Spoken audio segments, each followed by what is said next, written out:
आता सार्वजनिक नाही, गणेश चतुर्थी येणारा 27 ऑगस्टला येत आहे।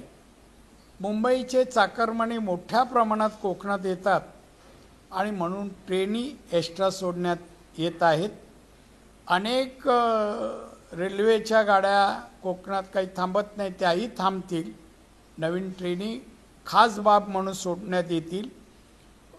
हायवे आहेच, त्याशिवाय चिपी विमानतळ मध्ये मुंबई सिंधुदुर्ग ही पण वाहतूक मोठ्या प्रमाणात सुरू होईल।